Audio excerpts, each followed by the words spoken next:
Oke, selamat pagi bro. Selamat datang di garasi Bangda.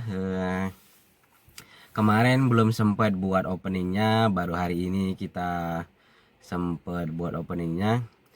Karena kemarin niatnya mau rebahan aja di tempat tidur sebenarnya, tapi waktu lihat kondisi mobil ada genangan oli, mau nggak mau, suka nggak suka ya harus kita kerjain juga. Sebetulnya selang 3 minggu 1 bulan yang lalu ini baut oli sudah saya bawa ke bengkel, udah saya benerin di bengkel karena waktu itu bautnya los juga, dibuat oleh mekanik bengkel. Nah, kemarin saya benerin ke sana, kena charge 350.000 untuk ngelas baut olinya supaya nggak bocor lagi, supaya nggak los lagi. Nah ternyata tetap bocor, nggak tahu gimana prosesnya. Yang jelas mereka las mur di luar pakai las asetilin, las gas karbit. Nah ini kita benerin dengan las listrik, dan kita buat ulirnya itu setengah di dalam dan setengah di luar, jadi supaya bautnya nggak terlalu nongol. Jadi ulirnya itu setengah di dalam setengah di luar. Nanti saya kasih lihat di video. Oke, check it out.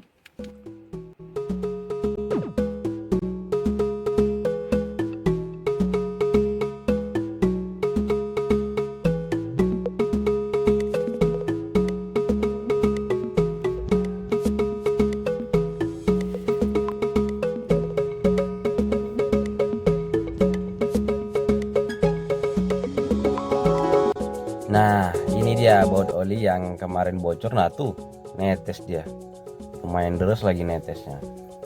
Ini yang bikin genangan, terus oli berkurang. Nah tuh genangannya lumayan banyak. Nah ini dia hasil las-lasan yang kemarin saya benerin di bengkel yang akhirnya bocor lagi. Sekarang langsung kita kerjain aja. Silahkan ditonton videonya sampai habis.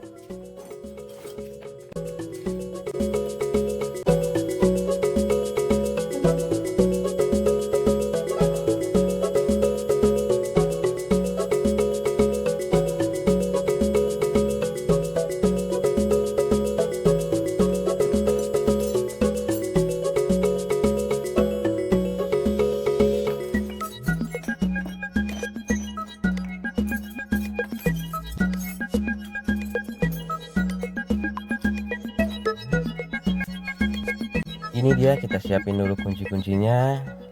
Ini ada kunci T nanti buat buka baut karter T10, yang lainnya juga buat knalpot. Kemudian ada kunci kombinasi, ya orang bilang kunci ring pas, kombinasi ring dan kunci pas. Kemudian ada kunci shock dan extensionnya, ada kegang shocknya, ini extensionnya. Nah ini kunci shocknya nanti buat buka baut. Yang terakhir nggak lupa WD, karena baut biasanya berkarat, terutama baut knalpot biasanya macet. Nah kita kasih WD. Oke, ada yang tinggal nggak ya? Kayaknya nggak ada sih. Oke, kita lanjut dulu. Yang pertama kita lakuin, kita mau kuras olinya dulu sampai habis, nanti kita tampung di bawah. Kita buka baut olinya, kita tampung di bawah pakai tampungan oli.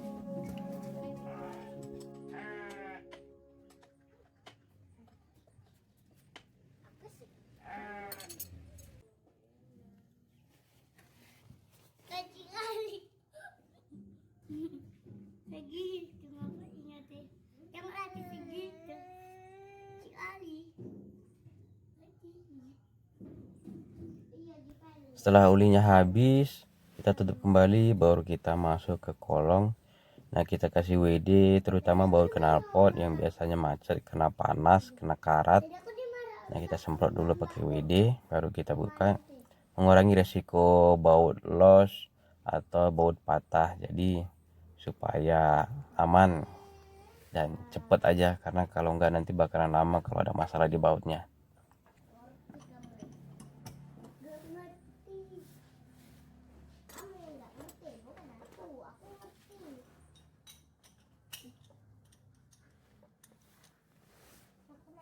Yang pertama kita buka ini leher knalpot di bawah header. Di atas ada 3 bautnya dengan header, di belakang sambungan ada 2 bautnya. Di tengah-tengah ada bracketnya. Nah, untuk bracket ini sebetulnya untuk safety, ada 2 bracket, di bagian depan 1, di belakang 1, masing-masing bautnya 2. Nah, ini yang saya bilang tadi, bautnya beresiko macet atau patah karena memang di knalpot biasanya sering berkarat.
Leher knalpot sudah turun, sekarang tinggal baut karternya aja.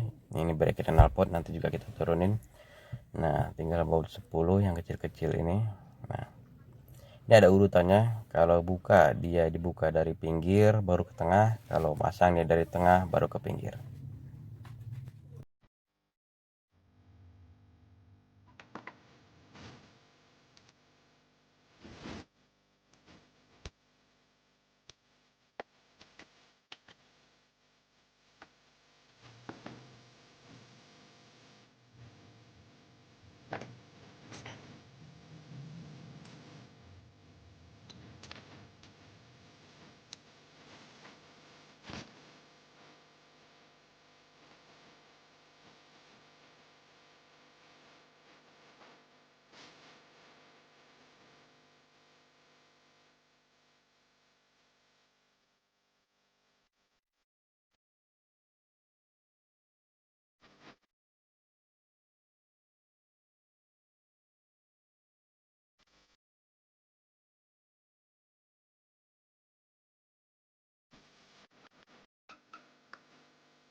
Alhamdulillah, ini dia sudah turun karakternya.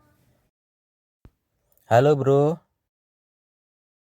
kita lagi proses besarin lubangnya karena kita mau masukin ke dalam, jadi setengah ulirnya di luar, setengah ulirnya di dalam.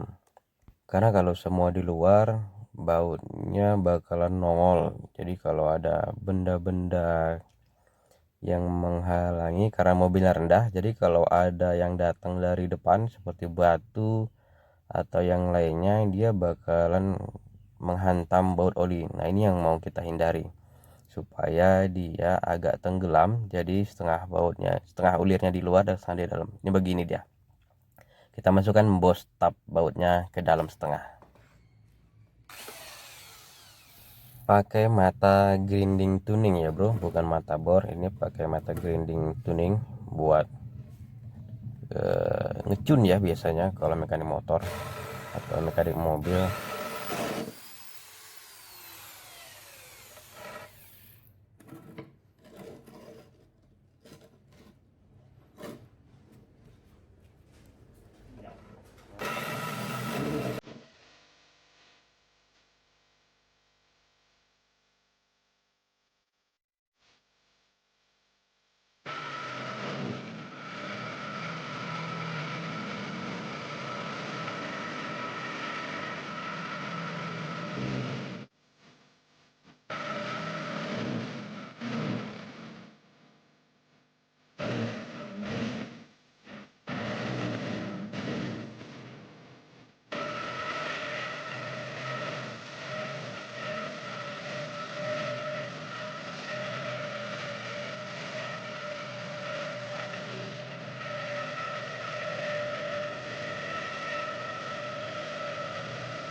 biar kencang.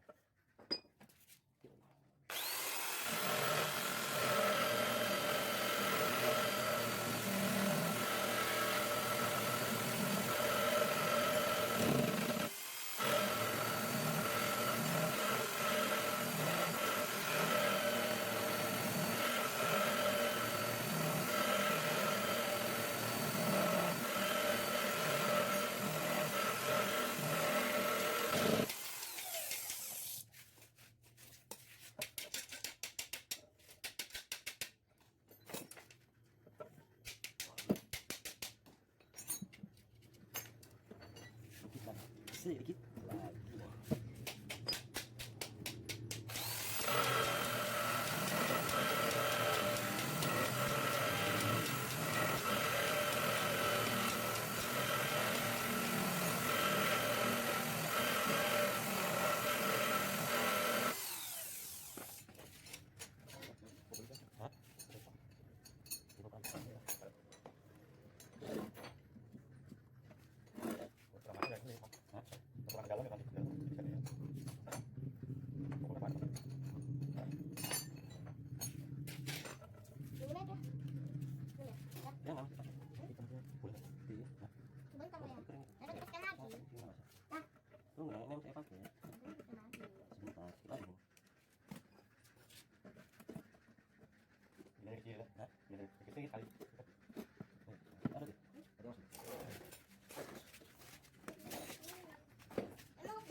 Beda.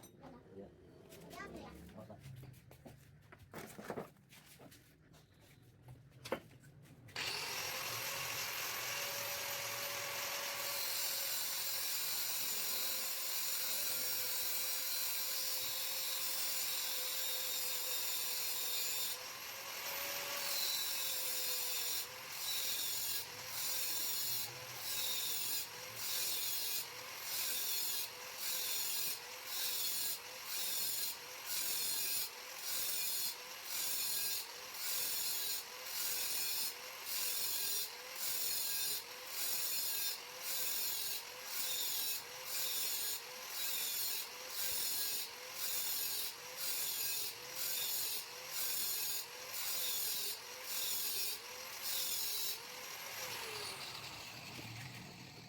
Kita coba masukin, sudah muat. Oke, akhirnya sudah muat setengah ulirnya di dalam.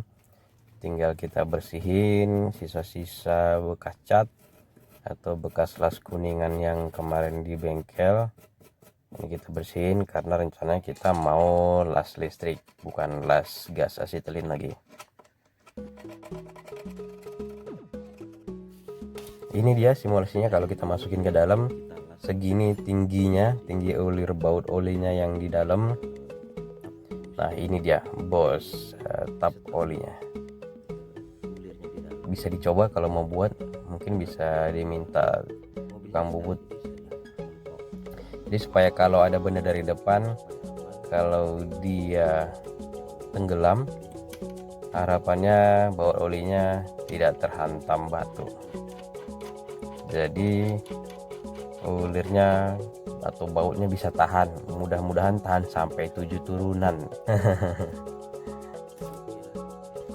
Nah ini dia bos tap olinya yang masuk ke dalam karter. Kita kurangin sedikit supaya nggak banyak oli bersisa di dalam karter. Nah ini ukurannya begini, sekitar 8-10 mili yang di dalam karter, supaya jangan nanti oli kotornya bersisa banyak di dalam karter. Sudah oke, nanti tinggal proses kita las ke dalam. Nanti kita masukin ke dalam dan kita las. Ini dia hasil las-lasannya. Lumayan bagus sih, nggak begitu jelek. Ini hasil las di kampung pakai las listrik, bukan las karbit. Kenapa pilih las listrik? Saya lebih suka las listrik karena dia pasti menyatu antara elektroda yang leleh dengan besi yang existing. Sebelum kita pasang, karena ini karter mobil sendiri, jadi kita cat dulu, kita perbaiki dulu yang baret-baret, yang lecet-lecet, supaya kelihatan bersih aja. Nah, jadi kita cat ulang.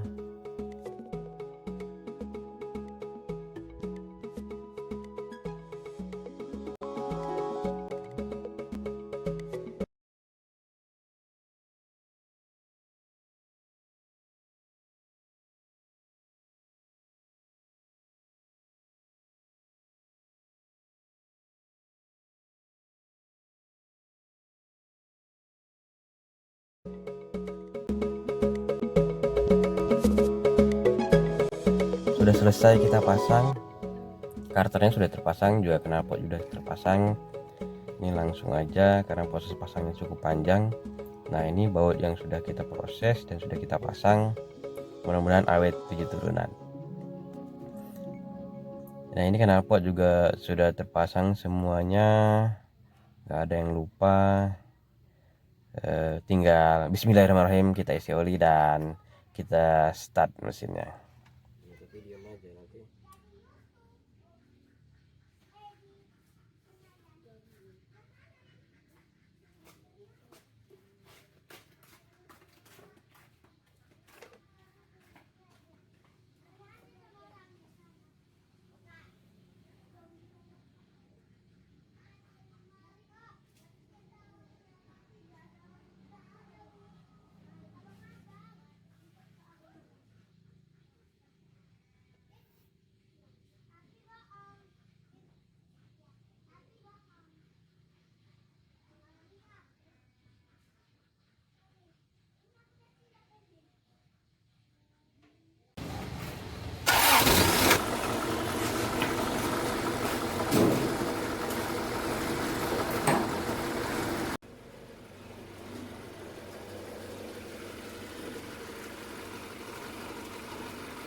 Mesin udah nyala, kita lihat kena getaran apakah bocor.